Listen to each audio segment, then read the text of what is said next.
I remember being taught stuff like this in school, that we were on an earth that was spinning so fast that it held us down and we couldn't feel it, while also revolving around the sun. We were told just enough to never seek out the full truth, but also never have our questions answered. And with the sun rising and setting each day, that must be a tricky equation. They even tell us how long it takes to go around the sun. Thanks, NASA. We can find pictures like this everywhere, even though they make no sense. We don't even need to wonder why a sunrise looks like this, or like this. But it's dark in space, so it must really look like this. But when I read verses like this, every eye shall see, it changed my perspective. Because if it's a ball, when the people up there see, how are the people down there gonna see? Somebody's lying. Must be NASA. Can't be this Bible. Probably really looks like this. And then I thought, if God made the sun and the moon stand still for Joshua, maybe it's not the earth that's moving. Maybe it's the sun and the moon. That makes sense.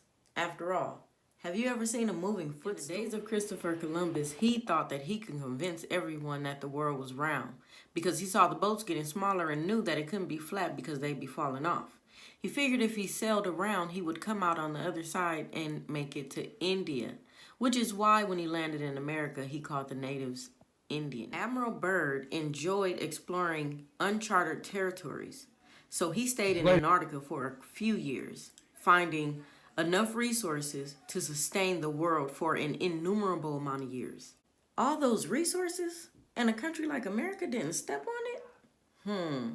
So he wanted to go from his starting point all the way around until he made This expedition now on the way is a government expedition, I take it. Yes, that's the government.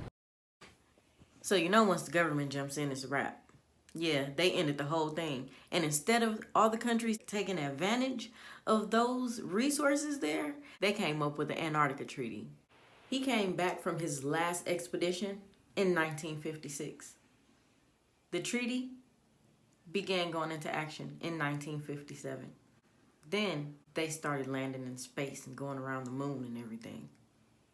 I'm not falling for it. It was all a part of the plan.